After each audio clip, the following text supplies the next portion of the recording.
Bonjour tout le monde, bienvenue au 42e épisode du podcast. Qu'est-ce que ça peut bien faire que j'ai envie de me foutre en l'air?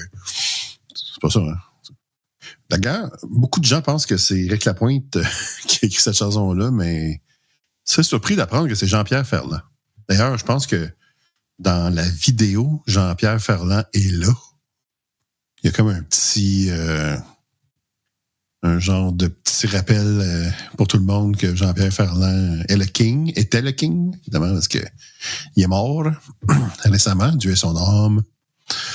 Donc, Carlo ici, acteur porno, qui s'est recyclé en podcasteur. Donc, parler de n'importe quoi. Les gens pensent que je suis quelqu'un d'autre, mais non, je suis vraiment Carlo. C'est mes vrais cheveux, puis mes vraies lunettes, puis ma vraie moustache. Donc, cette semaine, là, je voulais parler de quelques sujets. Tout d'abord, un sujet là, que j'ai déjà abordé avant, mais que là, je tenais vraiment à parler un peu plus en détail, c'est vraiment là, toute la portion des gars et malheureusement des femmes aussi qui, quand il y a des agressions sexuelles ou des choses comme ça, vont comme mettre le blâme souvent sur la fille si elle a eu le malheur de s'habiller un peu trop sexy au goût de ces gens-là, ou si elle a fait une photo un peu trop cute ou sensuelle au goût de ces personnes-là. Ben là, t'as des commentaires du genre « Ouais, mais elle a pas cherché un peu quand même. » Tu sais, là, t'es-tu obligé de mettre une jupe si courte que ça pour qu'on y voit le cul? Puis, j'en ai fait de même, évidemment, qui sont des pures niaiseries. Parce que, tu sais, les gars sont juste pas capables de se contrôler parce qu'ils voient une paire de cuisses. Hein, puis là, c'est à la place de blâmer le gars qu'il est trop sans dessin pour se contrôler lui-même, ils vont plutôt blâmer la fille. Hein, parce qu'elle est trop sexy, elle a pas un peu cherché. Elle pense à quoi, là, à s'en aller dans un party avec cette robe-là, puis elle pense à quoi de s'en aller voir un gars dans son appartement à cette heure-là. Donc, c'est sa faute, automatiquement. Puis, il y a eu un tweet d'un gars qui s'appelle Stéphane Venn. Il est un auteur-compositeur des années 70, puis ça paraît un peu dans sa façon d'être au niveau des médias sociaux. Là. C'est un peu des commentaires, évidemment, là, de votre grand-père, puis votre grand-mère, votre arrière-grand-père, arrière-grand-mère. Ça, c'est...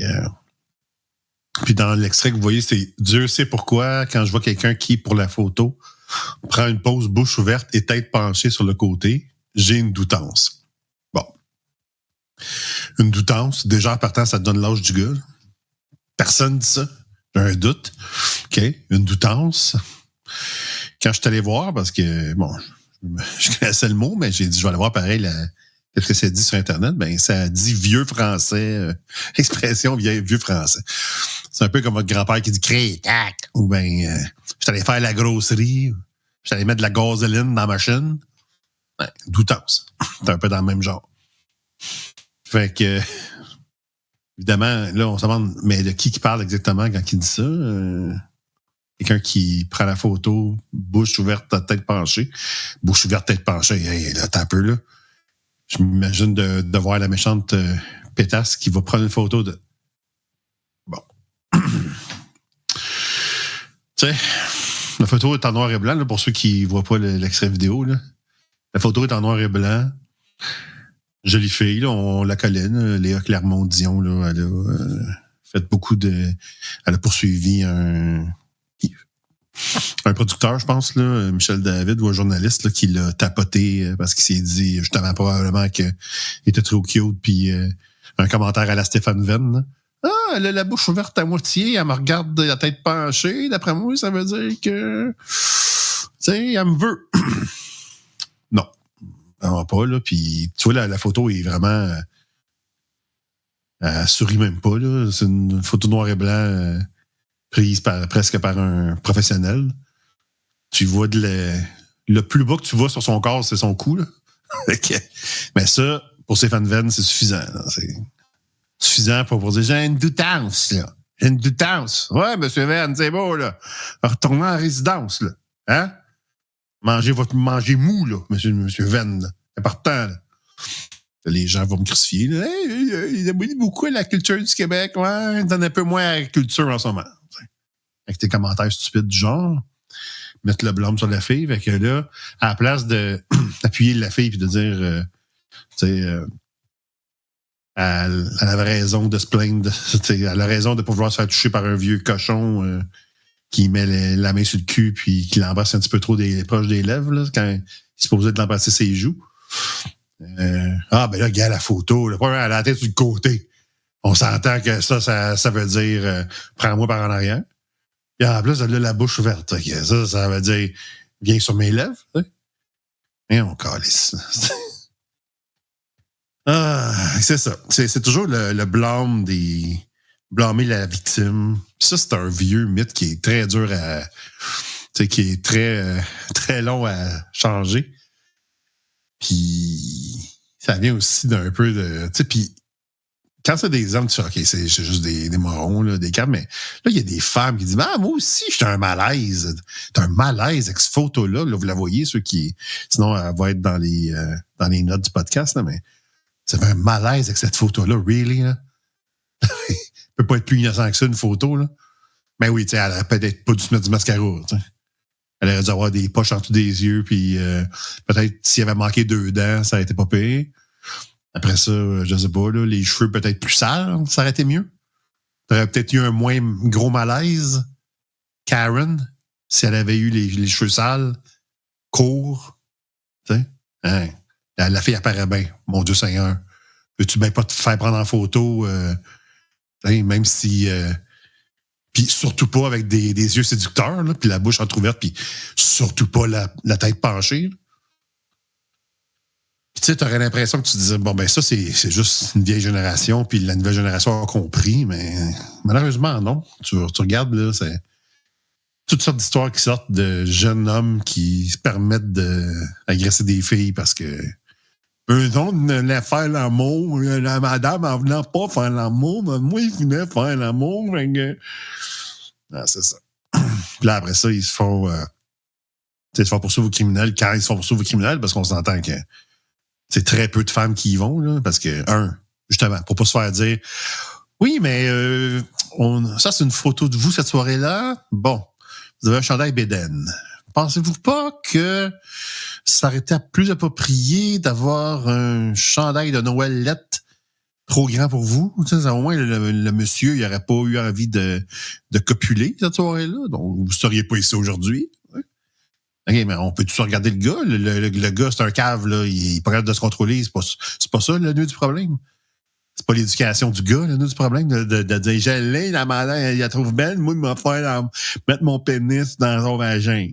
C'est pas ça le problème, c'est je suis bédane. Really? Fou, là. Ça continue, là. C'est comme les 2 joueurs des Tigres de Victoriaville. On va baiser une fille, t'as moitié saoul. Hey, Johnny, t'as-tu né à baiser? Ah ouais, t'as moitié saoul. S'en fout, là. Ah, puis hey, by the way, sors donc ton cellulaire, on va la filmer. Puis tu sais, on est cave tellement qu'on va se filmer nous autres mêmes en train de commettre un viol sur une fille. High five, le gros. Vraiment n'importe quoi. Là. C'est de la poule. Fou, là. Même dans mon temps, acteur porno des années 70, je faisais pas ça. Là. Okay. Imagine-toi, là. Aujourd'hui, on a plus de respect dans ce temps-là. Mais bon. Années 70, ouais. C'est un petit peu loin. Hein? Fait que c'est ça. Vraiment, je comprends pas comment est-ce qu'on peut victimiser là, les gars qui font ça puis s'attaquer à la fille qui a subi l'agression sexuelle. Et puis, il y avait hier justement un épisode là, que j'ai vu hier. Là. Je pense que c'était avant ça, mais de l'émission d'armée. Là, je sais plus c'est quoi. Là, l'émission qui joue à TQS. Non. L'émission que je jouais à Novo, je pense, ou TVA, je sais pas, l'affaire d'armée. J'oublie le nom, mais tu sais, le gars, l'adjudant qui dit à la fille, tu y allais par 3 gars, si t'es pas capable de défendre comme 3 gars qui sont en train de te violer, comment tu vas te défendre avec 3 gars avec un gun? Oh my God. Really, là? C'est ça l'argument, là. Elle avoir un gun, fait que déjà en partant, ça a une petite différence dans l'échange de pouvoir. Mais bon, c'est une fiction, là, on s'en fera pas trop avec ça, mais des fois, la réalité dépasse la fiction. On est pogné avec des morons là, comme ça, c'est fou. Là. C'est fou!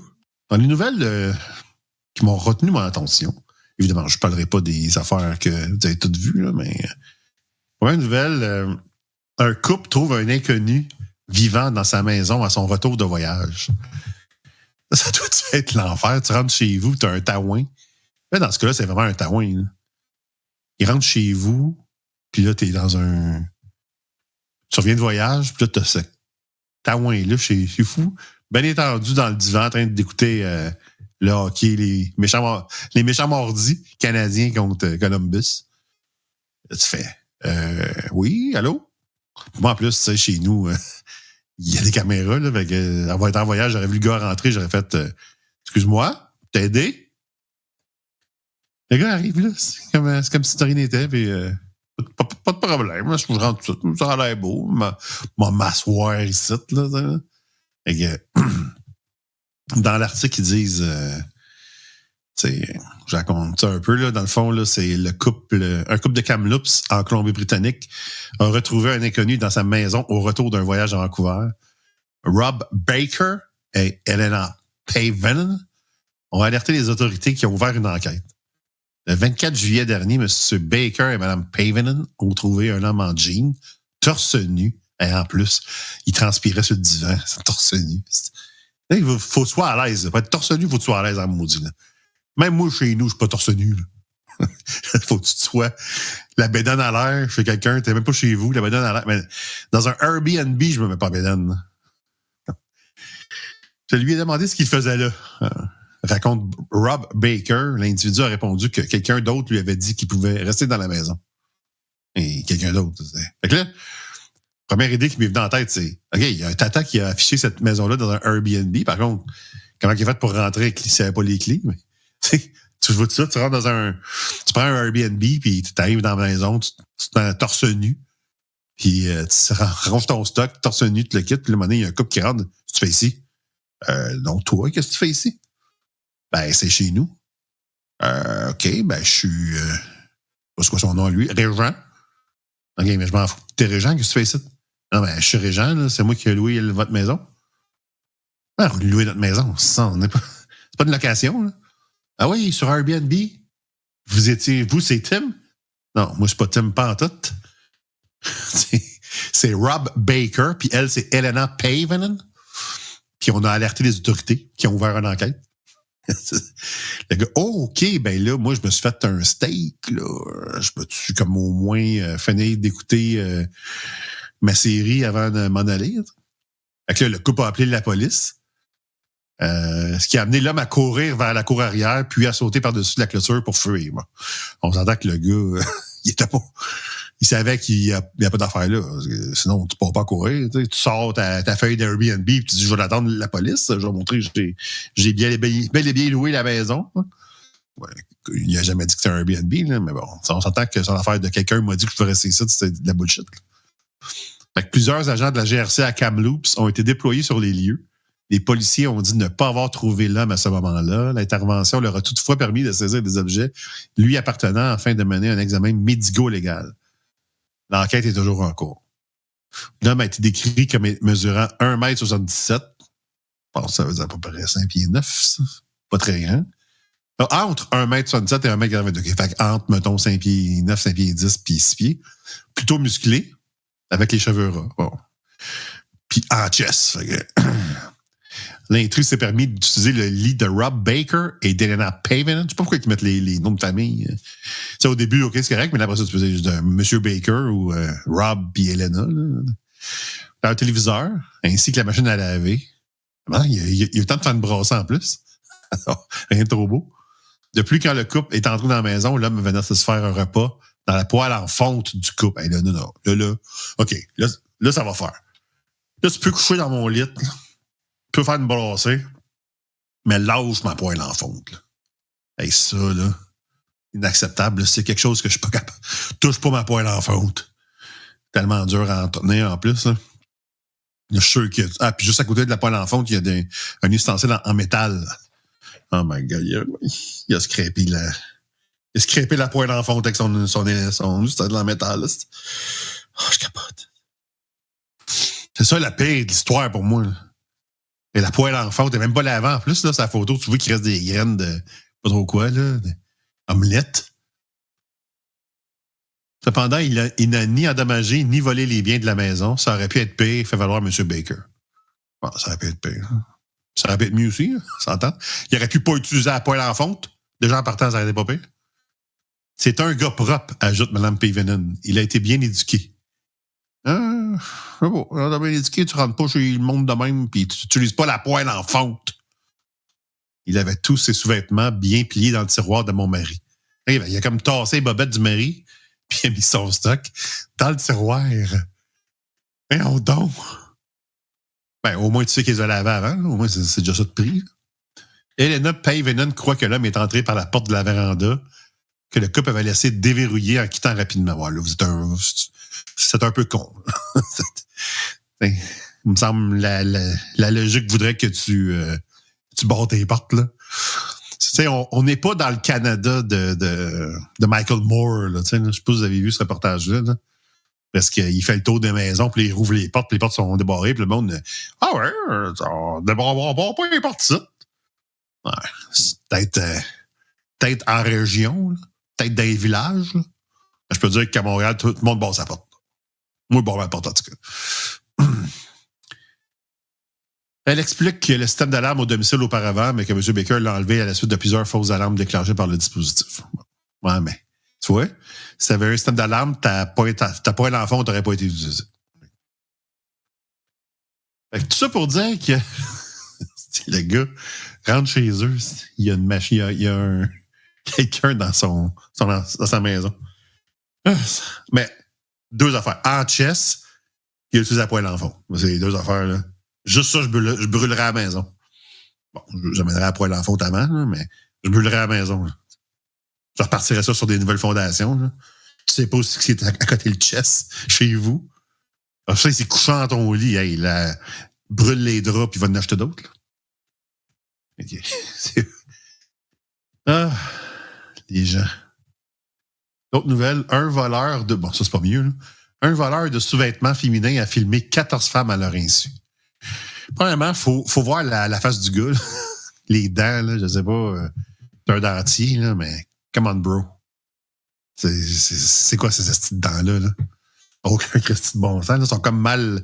C'est comme s'il y avait des dents d'un enfant de 8 ans dans une gueule d'un gars de 62. Robert Page. En plus, une photo tirée de son Facebook. Rien de mieux que ça, avec des lunettes sur sa calotte, évidemment. En septembre 2024, à de nombreux chefs d'accusation de voyeurisme.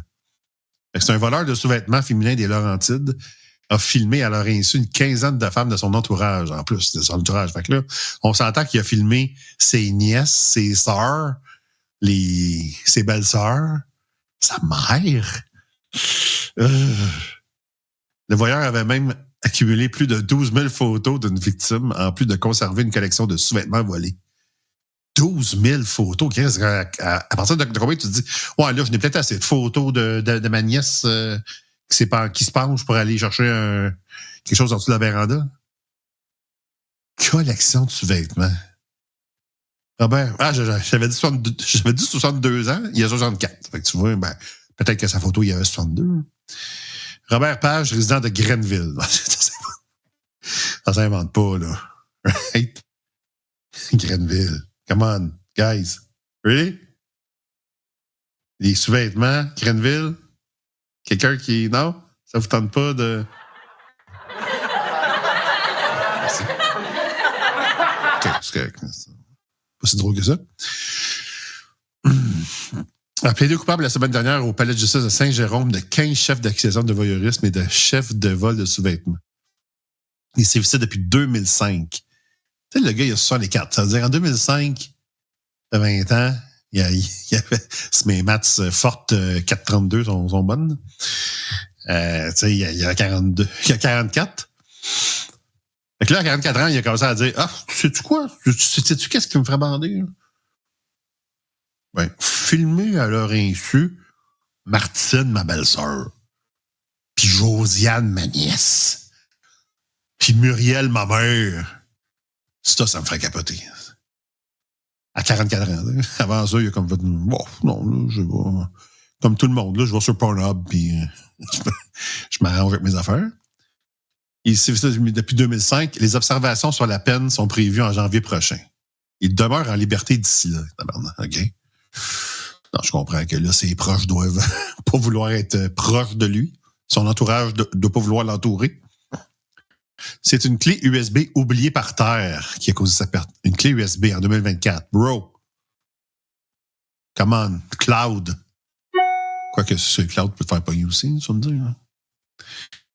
Une clé USB oubliée par terre qui a causé sa perte. La femme qui en a fait la découverte au domicile de Robert Page a réalisé avec effroi que la clé était remplie de photos de femmes nues prises à l'insu des victimes. OK, il était nu. Là. Okay, moi, je pensais qu'il avait juste pris des photos genre de sa nièce en costume de bain. Là, ça veut dire qu'il a mis des caméras partout, genre dans la salle de bain, des affaires de même, là, comme un vieux pervers. Une découverte qui a mené à son arrestation. Moi, c'est la femme qui a trouvé la clé que j'ai. C'est le fun qu'elle a mis la clé dans son ordinateur. Je me demande, c'est quoi? Elle a fait, oh, OK! Hey, c'est moi, ce gars, là. C'est quelqu'un de son entourage. Robert Page était visiblement un homme méticuleux. Il détenait chez lui un boîtier en fer d'armée dans lequel se trouvaient des sous-vêtements féminins. Chaque exemplaire était emballé individuellement et portait le nom d'une femme différente.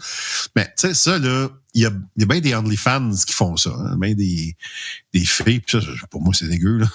Je comprends pas que... Ben, tu sais, bon, je peux pas juger les trips du monde. Il y en a qui trippent sur des affaires assez bizarres, mais tu sais, il y en a qui se font...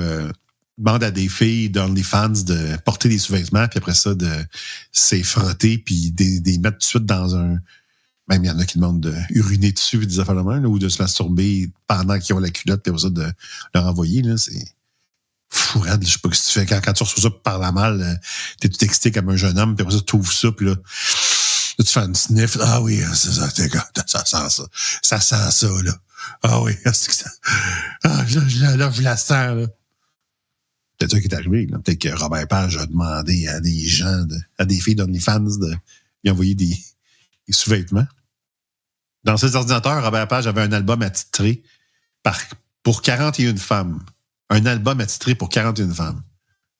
Il y a 41 femmes dans ton entourage.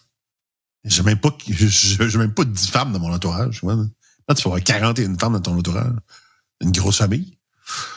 Il s'avère que le voyeur a utilisé 7 caméras différentes en cours des années pour photographier subrepticement. Hey. 2 points pour le mot subrepticement, monsieur. Qui a écrit ça? Louis-Samuel Perron. Bravo, c'est Louis-Samuel. Bien joué.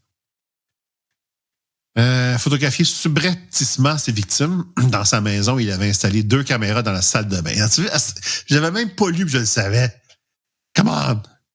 Et dans la chambre principale. OK, fait que la chambre principale, c'est la sienne, ça? Ça veut dire que quoi? Il prêtait sa chambre à du monde, puis lui, il se couchait dans le salon? C'est bizarre, ça. Chambre principale. Toilette, je peux le voir, là, même si c'est dégueu. Là. Y a-tu quoi de... Je sais pas, là. Moi, je ne serais pas à avoir une fille dompée pendant que... Même si c'est bien cute, là, l'entendre domper dans la toilette. Pas sûr quelque chose qui me brancherait bien gros. Plus de 12 000 images d'une ex-conjointe. OK, il détenait notamment 12 725 photos et vidéos d'une ex-conjointe dans toutes les situations, notamment de contexte sexuel. Ben là, ça, je pense qu'elle devait être consentante. Là. Sinon, pourquoi t'as une caméra pendant qu'on baise? Pour rien, ça. Ah, mais t'es en train de nous filmer? Non, pas en train de nous filmer. OK. À moins qu'elle soit tarde de même, c'est sûr qu'elle était consentante. Là. Ces victimes étaient surtout des femmes de son entourage, jeunes comme âgées. Il les filmait à leur insu dans leurs activités quotidiennes, mais aussi dans la douche et salle de bain. Robert aimait particulièrement se filmer en train de se masturber au domicile de ses victimes. Oh my God, Robert Bob.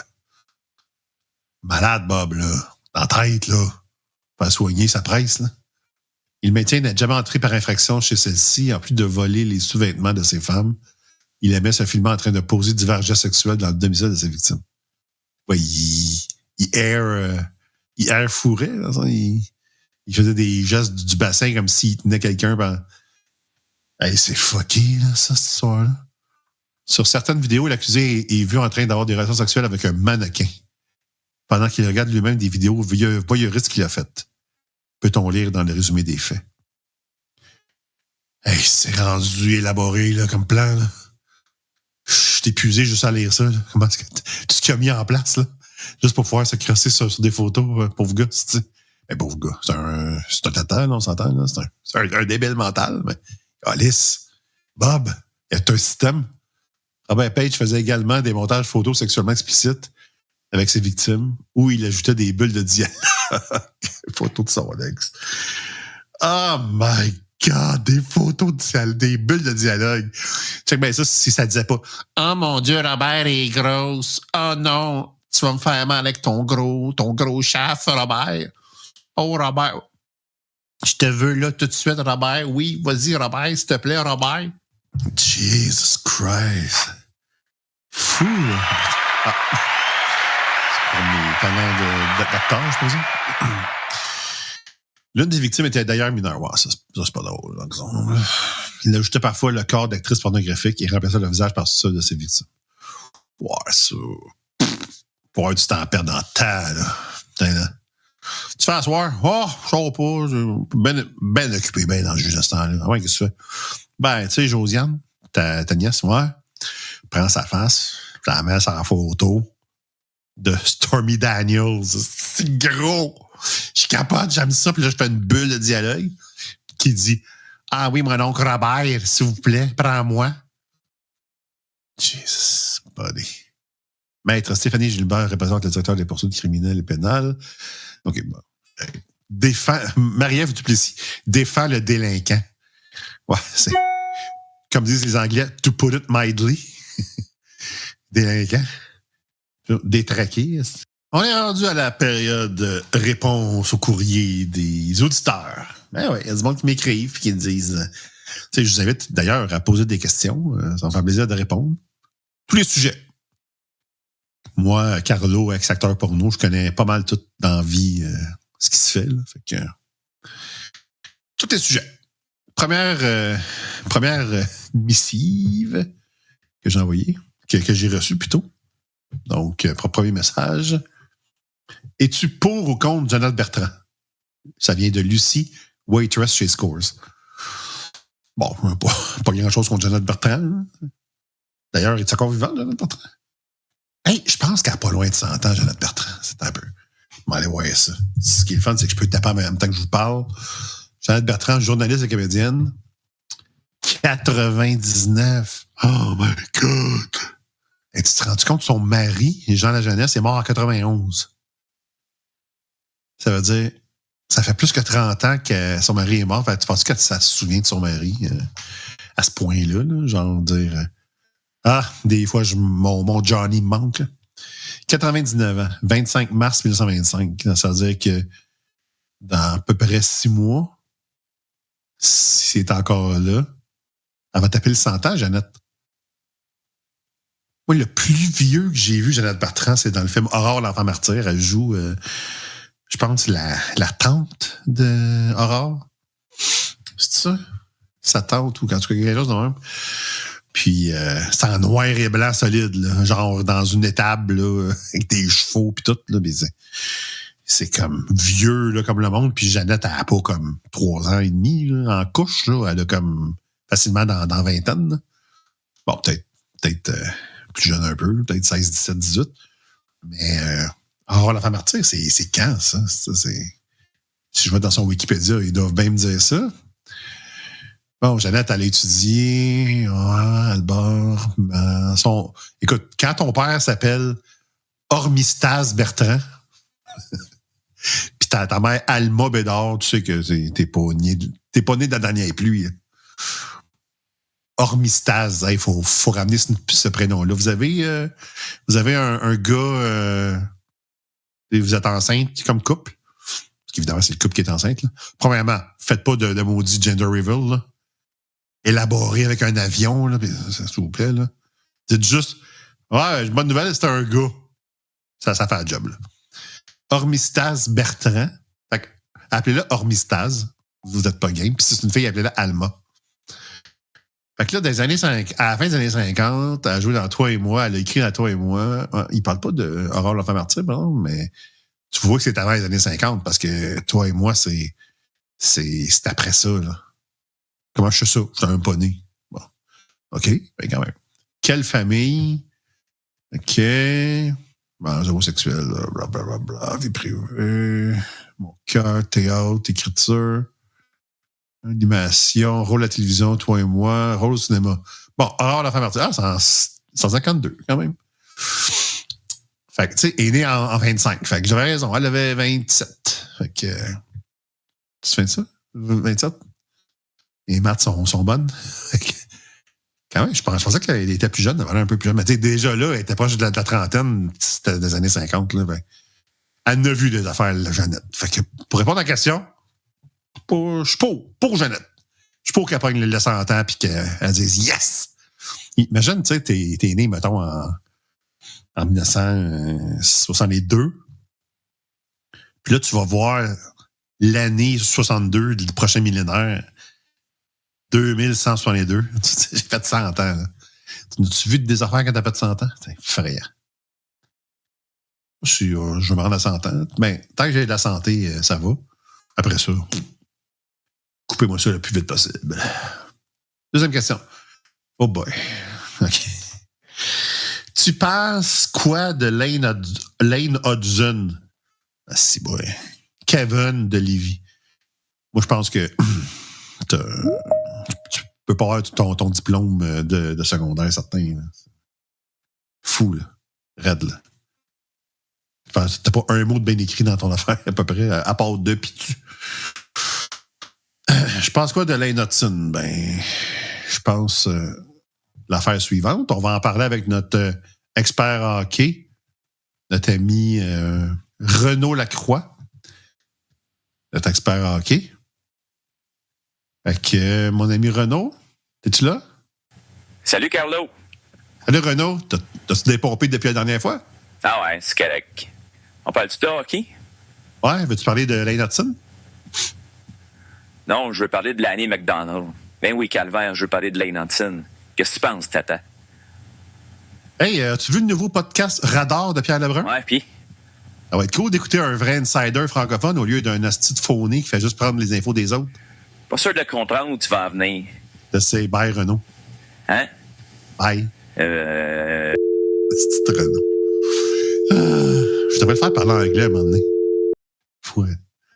Pauvre gars. Bon, maintenant, le temps que les amateurs de hockey attendaient tous.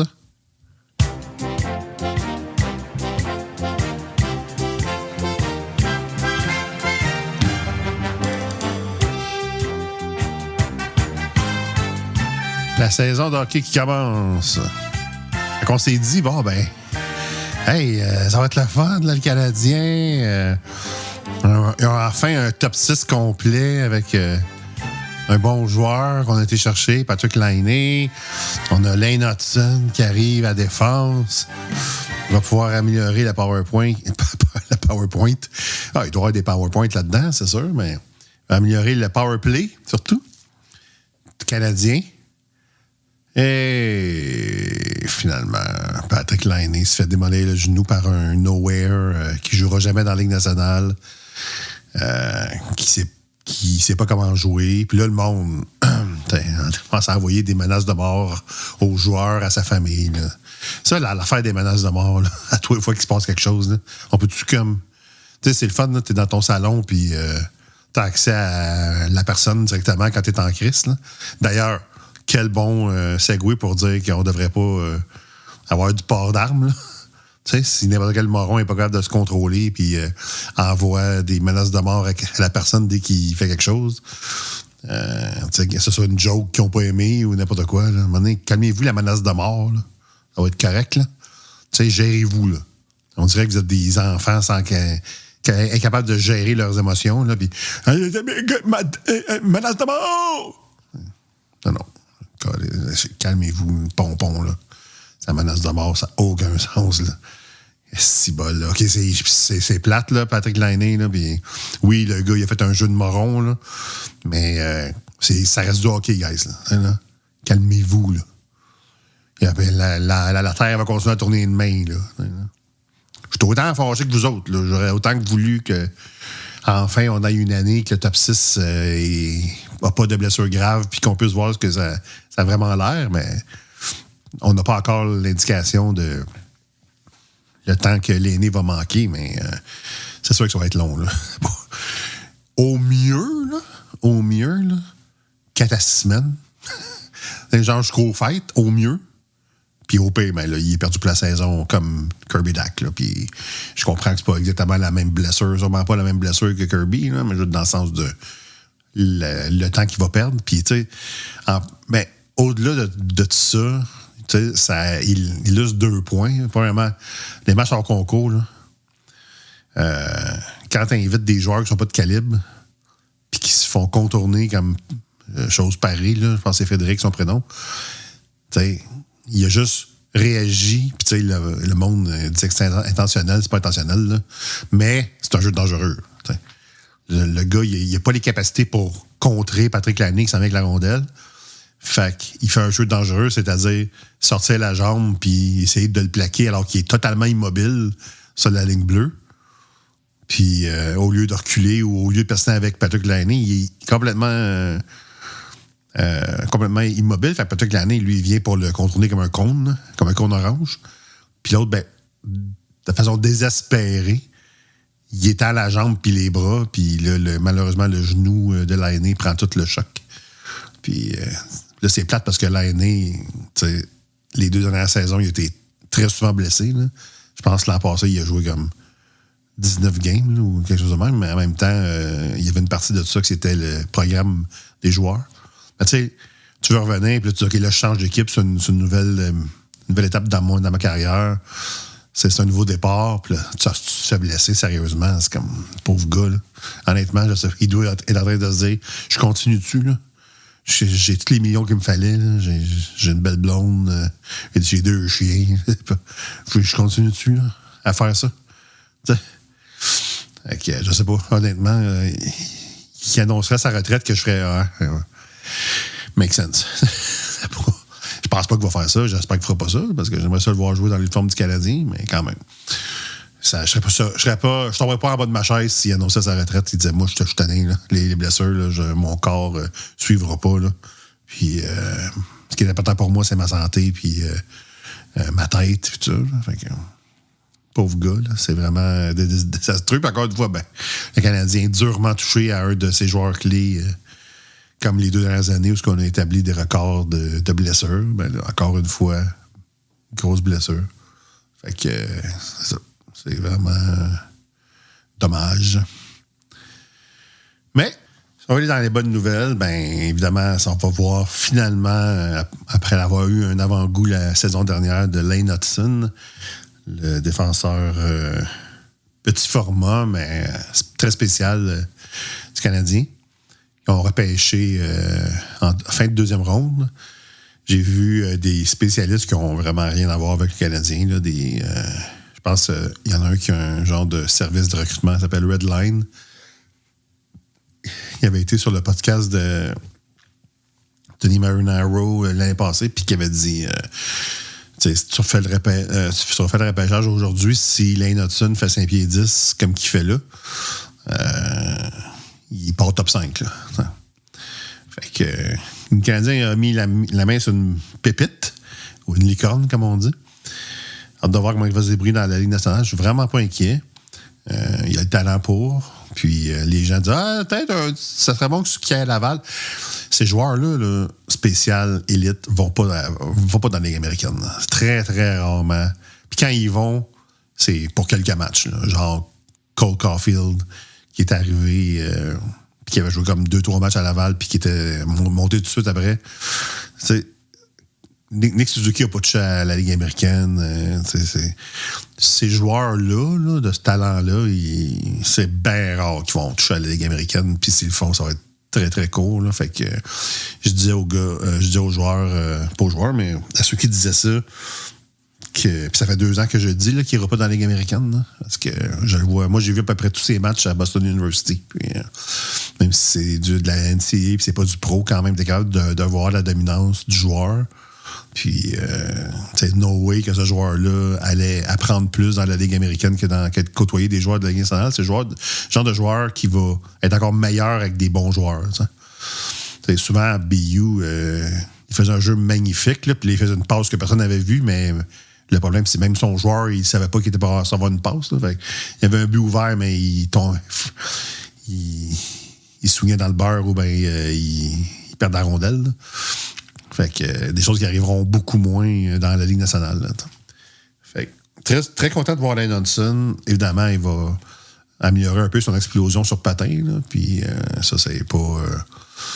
c'est pas un défaut tant que ça, parce que son coup de patin est quand même bon, là, puis il est bon pour se déplacer. Il est surtout très agile sur patin. Là. C'est pas une marchande de vitesse tant que ça, là, mais ça se peaufine, ça s'améliore, là, l'explosion sur patin. La preuve étant Nick Suzuki, qui était considéré comme étant un joueur très lent à son arrivée dans la Ligue nationale. Puis maintenant, il n'y a personne qui dit ça, parce qu'il a amélioré son coup de patin de manière significative. Fait que ça va être parfait. Pareil pour Lane Hutson. Fait que là, la blessure de... Puis je prédis, juste pour revenir sur la blessure, là, je prédis entre 40 et 50 points à Lane Hutson. Surtout, ça va dépendre s'il joue sur le premier ou le deuxième powerplay. S'il joue assez vite sur le premier powerplay, il n'y aura plus pas juste 50. S'il joue pas vite sur le powerplay, mettons qu'il commence à jouer sur le premier powerplay en décembre, ben là, peut-être plus 40. Mais tu sais, c'est... J'aime beaucoup Mike Matheson. Puis j'ai été le premier à le défendre, sur moins 24. Puis les gens qui voulaient l'échanger, tout ça. Là. Moi, je ne change pas Mike Matheson, 0 pin barre. C'est un bon joueur qui vient d'ici. Il aime ça jouer ici. C'est un joueur très rapide, très polyvalent. Bon, c'est sûr qu'il y a ses lacunes en défense, mais en même temps, tous les défenseurs offensifs, ils ont tous un peu de lacunes en défense, là, on s'entend. Là.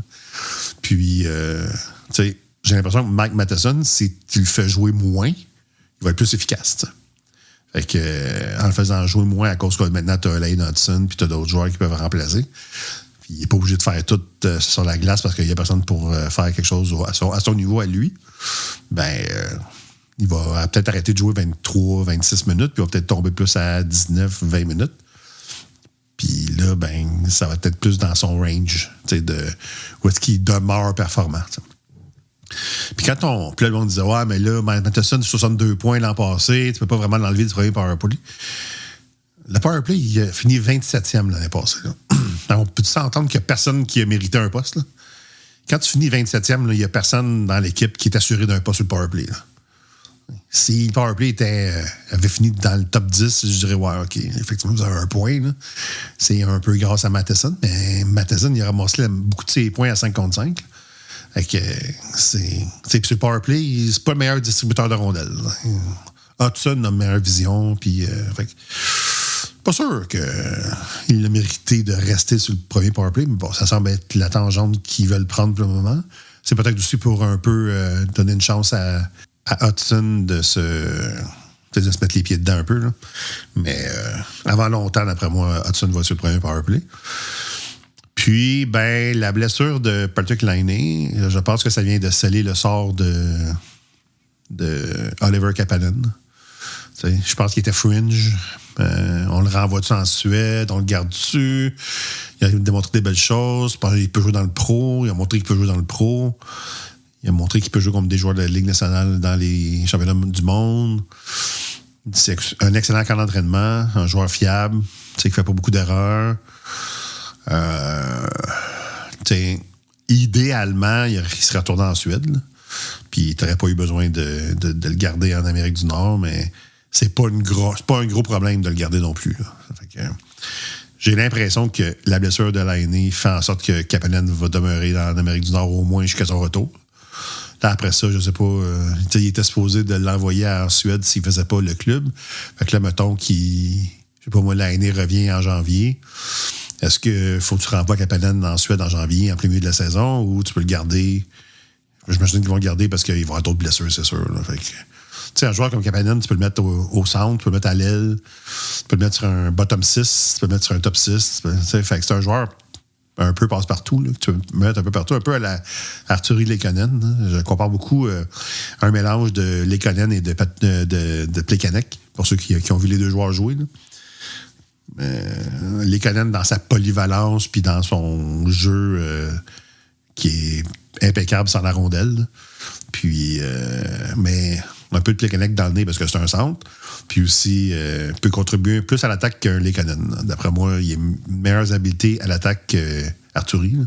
Même si Artturi, depuis qu'il joue sur le premier trio avec McKinnon, il a mettre dedans. Mais bon, disons qu'on l'a vu à Montréal, là, c'était pas le meilleur joueur pour faire des jeux. J'ai l'impression que Kapanen a cette facilité-là un peu plus que Leikonen de terminer des jeux. Fait, je pense que ça vient d'asser le sort de Kapanen. Je pense qu'il va demeurer à Montréal. Puis, en date du podcast, on ne sait pas la gravité de la blessure ni de Ryan Backer, ni de Laine. Ryan Backer, c'est un autre mauvais sort. T'sais, le gars, l'an passé, il a manqué beaucoup de hockey à cause d'une blessure au genou. Puis là, il se blesse au genou. C'est pas... S'il y avait un joueur qui avait besoin d'avoir des minutes sur une petite patinoire, c'était bien lui. Là. Puis là, de voir qu'il ne pourra pas profiter de ça puis qu'il va manquer beaucoup d'action, ça risque de retarder son développement. Fait que, à mesure qu'il demeure dans la Ligue américaine, ben, le monde va faire les comparaisons avec Michkov, qui est correct à Philadelphie sans être extraordinaire. Là. Fait que... Mais c'est un attaquant, c'est un allié. Fait qu'il n'y a rien de plus facile. La position la plus facile pour commencer dans la ligue, c'est vraiment ailier. Puis là, après ça, tu descends. Là, c'est centre, défenseur, gardien. Là, c'est beaucoup plus long.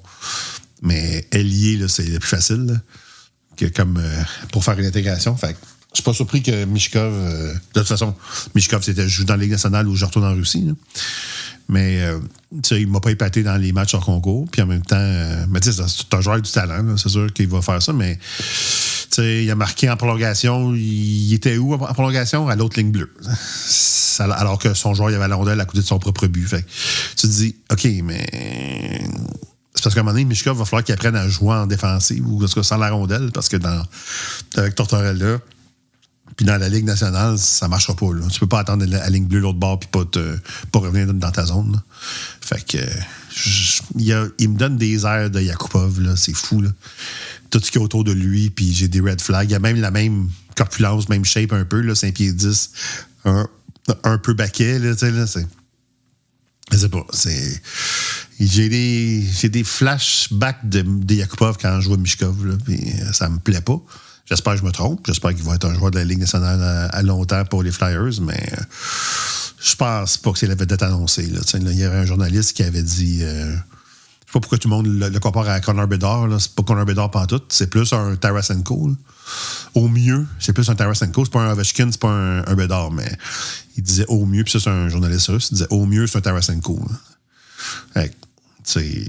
Moi aussi, je pense qu'au mieux, c'est un Tarasenko. Qui est pas mauvais. Tarasenko a eu des saisons de 80 points, là, mais c'est pas un joueur d'exception. Là, fait que les fans des Flyers vont se calmer un peu. Là, en ce moment, ils capotent tout. Là, dès qu'il fait une passe par la bande, ils regardent la vidéo, ils font « Ah mon Dieu, check ça le jeu, quelle vision! » Ouais, non, c'est un jeu normal pour la Ligue nationale, mais ils sont tellement omnibulés par le joueur qu'ils pensent que c'est la fin du monde. Là. Fait que, non, on va voir ce que ça donne aussi du côté de Michkov, mais...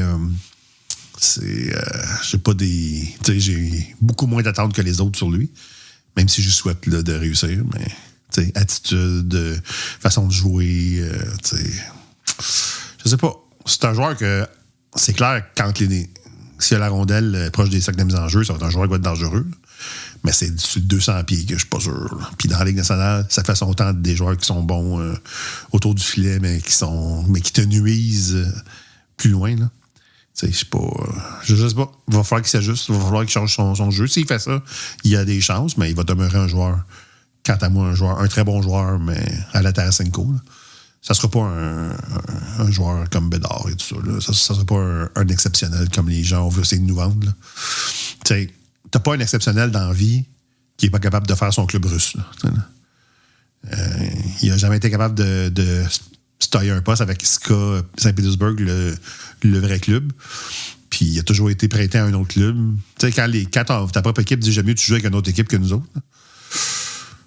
Tu sais, il y a des red flags, là, alors que Ivan Demidov, lui, joue pour le club